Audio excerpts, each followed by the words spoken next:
Assalamualaikum. This is Unit 2.3 and our topic is constructors.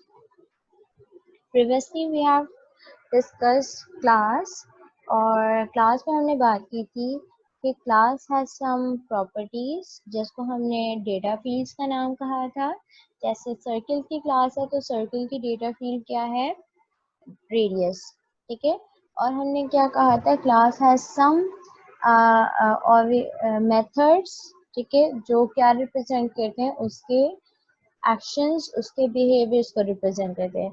The third thing that a class has is constructors.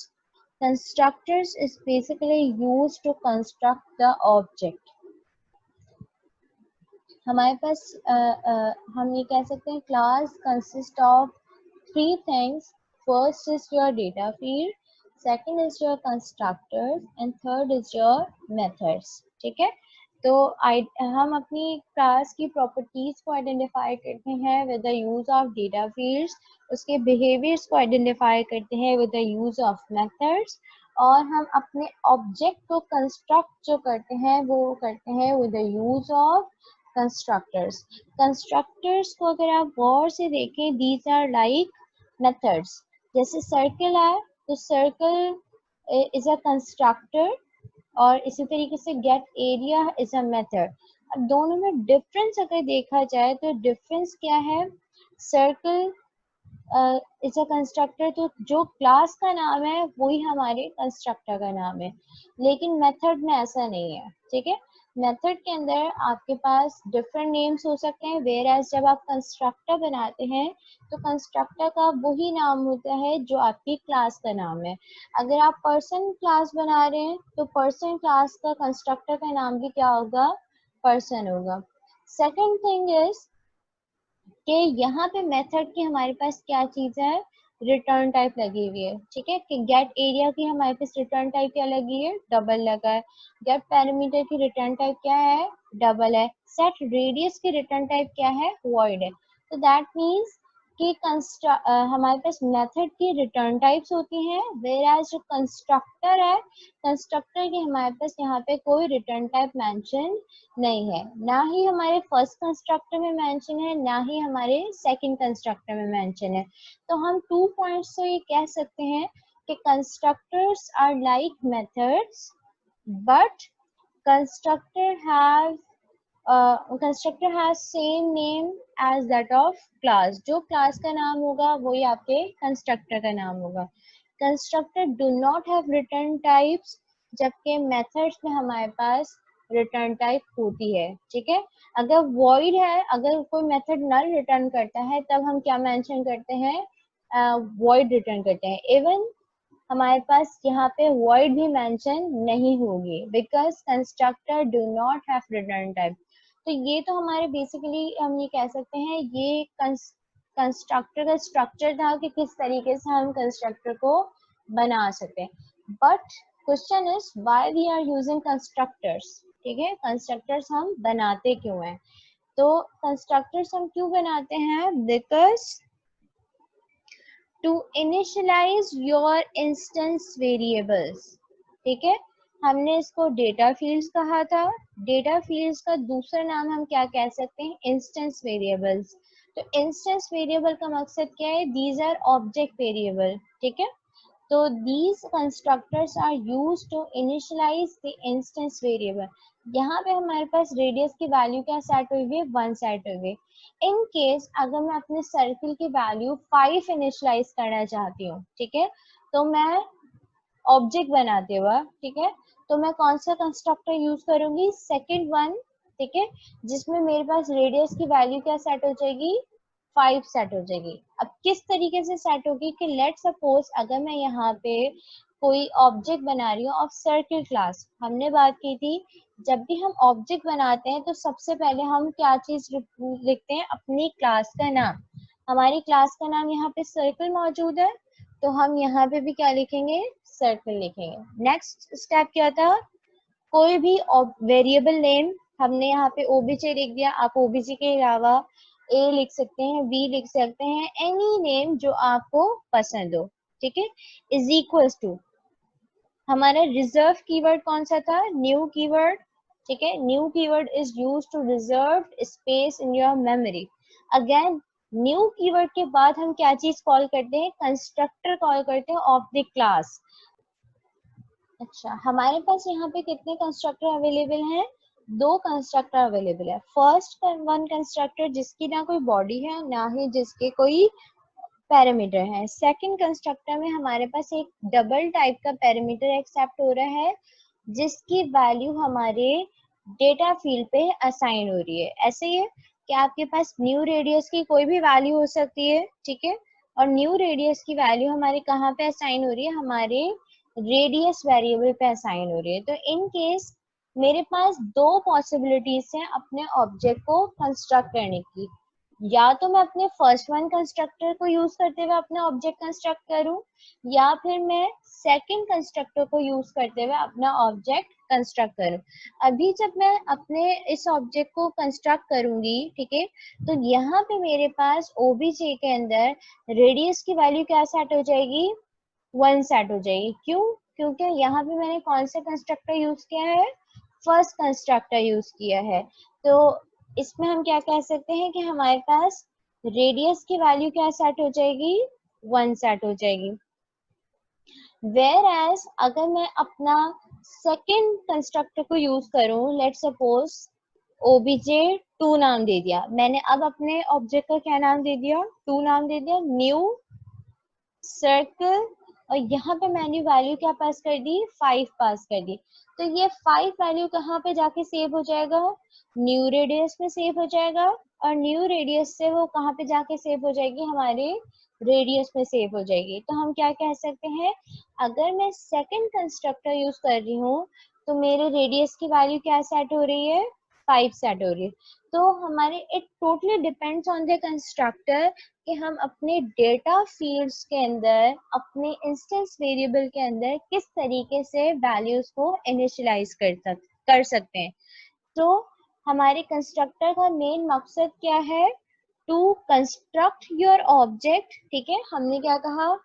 जब constructor call होगा तभी object create होगा, क्योंकि हमने बात क्या कही थी? ऑब्जेक्ट क्या है? New keyword and your constructor, ठीक है। कंस्ट्रक्टर का मेन मकसद क्या है? आपके ऑब्जेक्ट को क्रिएट करना। अब जब ऑब्जेक्ट क्रिएट हो जाता है तो नेक्स्ट काम उसका क्या है? आपके वेरिएबल्स, आपकी जो रेडियस है यहाँ पे, तो रेडियस की वैल्यू असाइन करना है। जब हमने फर्स्ट कंस्ट्रक्टर यूज किया तो हमारे रेडियस की वैल्यू क्या सेट हो गई? 1 सेट हो गई। इसी तरीके से मेरे पास जो सेकंड कंस्ट्रक्टर था, जब मैंने सेकंड ऑब्जेक्ट बनाया तो मैंने वैल्यू क्या पास करी? यहाँ पे 5 पास करी। तो it totally depends on me कि मैं वैल्यू क्या पास करूँ, 5 पास करूँ, 10 पास करूँ, 20 पास करूँ, ठीक है। तो जब मुझे अपनी मर्जी से रेडियस की वैल्यू असाइन करनी होगी तो मैं कौन सा कंस्ट्रक्टर यूज करूंगी? Second constructor. तो सेकंड चीज हमारी क्या हो गई कंस्ट्रक्टर की? कि हम अपने डेटा फील्ड्स को वैल्यू असाइन करते हैं, ठीक है। First thing is use to create object, second thing is use to initialise और we can say that assign values to the data field, ठीक है। तो तभी हमारे पास यहाँ पे नेक्स्ट जो ऑब्जेक्ट क्रिएट हुआ उसकी रेडियस की वैल्यू क्या सेट हो गई? 5 सेट हो गई, ठीक है। तो हम इसको थोड़ा थ्योरेटिकल देख लेते हैं कि हमारे कंस्ट्रक्टर की डेफिनेशन क्या है। Constructor is invoked to create object. हम अगेन वही बात कर रहे हैं, कंस्ट्रक्टर का काम क्या है? To create your object. तो कब कॉल होता है? जब हम ऑब्जेक्ट क्रिएट करते हैं, ठीक है। There is a special kind of method. Special kind का मकसद क्या है? इट्स सिमिलर टू मेथड, पर उसकी फंक्शनैलिटी क्या है? डिफरेंट है, ठीक है। स्पेशल पर्पस के लिए यूज हो रहा है, और वो स्पेशल पर्पस क्या है हमारा? Object creation. हम मेथड को ऑब्जेक्ट क्रिएशन के लिए यूज नहीं कर सकते, ठीक है। हम सिर्फ कंस्ट्रक्टर को ही ऑब्जेक्ट क्रिएशन के लिए यूज कर सकते हैं। तो कंस्ट्रक्टर की कॉलिंग कब होती है? जब आपका ऑब्जेक्ट क्रिएट होता है।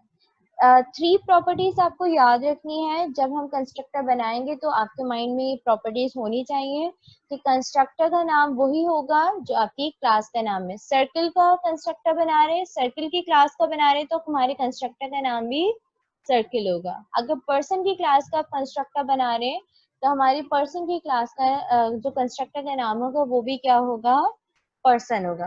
Constructor do not have return type, वो कुछ रिटर्न नहीं करता, उसकी कोई रिटर्न टाइप नहीं होगी, इवन वॉइड भी नहीं होगी।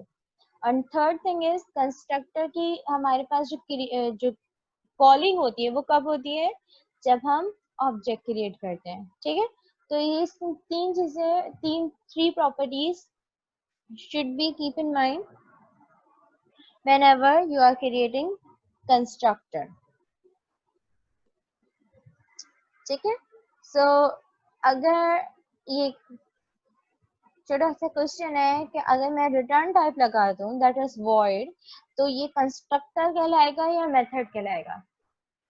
ये क्या कहलाएगा, एक मेथड कहलाएगा, बिकॉज हमने यहाँ पे क्या लगा दी, रिटर्न टाइप लगा दी। जब भी हम रिटर्न टाइप लगा देंगे तो वो constructor as in constructor act नहीं करेगा, वो क्या बन जाएगा, एक मेथड बन जाएगा। So make sure constructor do not have return types. How many types of constructor, ठीक है, हमारे पास 3 डिफरेंट टाइप्स ऑफ कंस्ट्रक्टर है, जैसे हमने अभी प्रीवियसली बात की। इट डिपेंड्स ऑन अस कि हम अपने ऑब्जेक्ट को किस तरीके से क्रिएट कर सकते हैं, ठीक है। तो हमारे पास 3 तरह के कंस्ट्रक्टर हैं, default constructor, parameterized constructor and non parameterized. Default का मकसद क्या है, जब आपकी क्लास की बॉडी में कोई कंस्ट्रक्टर एग्जिस्ट नहीं करता लेकिन फिर भी आप ऑब्जेक्ट क्रिएट करते हैं, तो बाय डिफॉल्ट पहले से मतलब कंपाइलर क्या करता है, एक कंस्ट्रक्टर ऐड कर देता है आपकी क्लास में। जैसे कि हमने यहाँ पे अपनी प्रोग्राम बनाया था पर्सन की क्लास का, ठीक है, हमने अपनी पर्सन की क्लास बनाई, ठीक है, लेकिन हमने इसमें कोई कंस्ट्रक्टर नहीं बनाया। हमने एक चीज क्या कही थी, कंस्ट्रक्टर का काम क्या होता है, ऑब्जेक्ट क्रिएशन। लेकिन जब हमने यहाँ पे कोई कंस्ट्रक्टर बनाया ही नहीं, तो हमारा ऑब्जेक्ट कैसे क्रिएट हो गया? जब हमारा कोई कंस्ट्रक्टर एग्जिस्ट नहीं करता, तो हमारा कौन सा कंस्ट्रक्टर एग्जिस्ट करता है, डिफॉल्ट कंस्ट्रक्टर। तो बेसिकली हम यहाँ पे जो ऑब्जेक्ट बना रहे हैं वो with the use of default constructor के बना रहे हैं, ठीक है। तो ये न्यू कीवर्ड और हमने यहाँ पे जो कंस्ट्रक्टर कॉल किया है वो कौन सा कंस्ट्रक्टर कॉल किया है, डिफॉल्ट, बिकॉज हमारे पास कोई कंस्ट्रक्टर अभी एग्जिस्ट नहीं करता। तो डिफॉल्ट कंस्ट्रक्टर की हमारे पास जो हम कह सकते हैं जो स्ट्रक्चर है वो कुछ इस तरीके से होता है कि आपके पास अगर पर्सन का अगर हम कंस्ट्रक्टर बना रहे हैं, तो हमारे पास स्ट्रक्चर उसका कैसा होगा, ना ही उसके कोई आर्गुमेंट्स होंगे और ना ही उसकी कोई बॉडी होगी। तो this is your default constructor, ठीक है। व्हेनेवर अगर आप कोई पैरामीटराइज्ड कंस्ट्रक्टर बना रहे हैं, तो पैरामीटराइज्ड कंस्ट्रक्टर का नाम क्या है, काम क्या है कि आप उसमें कोई पैरामीटर पास कर सकते हैं। जैसे हमने अभी सर्कल के अंदर एक रेडियस की वैल्यू पास की थी, तो पैरामीटराइज का मकसद क्या है कि हम अपने कंस्ट्रक्टर में पैरामीटर्स ऐड कर सकते हैं, ठीक है। और नॉन पैरामीटराइज का मकसद क्या है कि उसकी बॉडी तो होगी, ठीक है, जैसे मैंने कोई स्टेटमेंट लिख दी, ठीक है, उसकी बॉडी तो होगी लेकिन उसका कोई पैरामीटर्स नहीं होंगे, ठीक है। तो these are 3 types of constructor, default, parameterized and non parameterized। अब it totally depends on the situation कि कब कौन सा कंस्ट्रक्टर यूज किया जाए। जैसे एक एग्जांपल है, जब आप बैंक में जाते हैं, ठीक है, कभी भी आप अपने 0 अमाउंट से अपना अकाउंट ओपन नहीं कर सकते, ठीक है। तो दैट मीन्स उस कंडीशन में डिफॉल्ट कंस्ट्रक्टर यूज नहीं हो सकता। क्यों? क्योंकि आप 0 अमाउंट से अपना अकाउंट ओपन नहीं कर सकते। लेकिन एक रूल होता है बैंक का कि लेट सपोज आपको 1000 इज योर लीस्ट अमाउंट जिससे आप अपना अकाउंट ओपन करवा सकते हैं। तो 1000 इज योर लीस्ट अमाउंट का मकसद क्या है कि आप उसमें समहाउ कहीं नॉन पैरामीटराइज्ड कंस्ट्रक्टर यूज कर सकते हैं। पहले से आपने कोई डिफॉल्ट वैल्यू सेट की हुई है फॉर द अमाउंट, ये हम एग्जांपल करेंगे, ठीक है। और पैरामीटराइज आप कब यूज करेंगे, तो लेट्स सपोज आपके पास 10 lakhs है, ठीक है, आप एक साथ इनपुट करना चाहते हैं, ठीक है, 10 lakhs के साथ आप अपना अकाउंट ओपन करना चाहते हैं, तो आप अपनी मर्जी से कुछ इनपुट देना चाहते हैं, तो तब आप कौन सा कंस्ट्रक्टर यूज करेंगे, parameterized constructor. Basically totally depends upon the situations कि कब हमें कौन सा कंस्ट्रक्टर यूज करना चाहिए टू क्रिएट आवर ऑब्जेक्ट।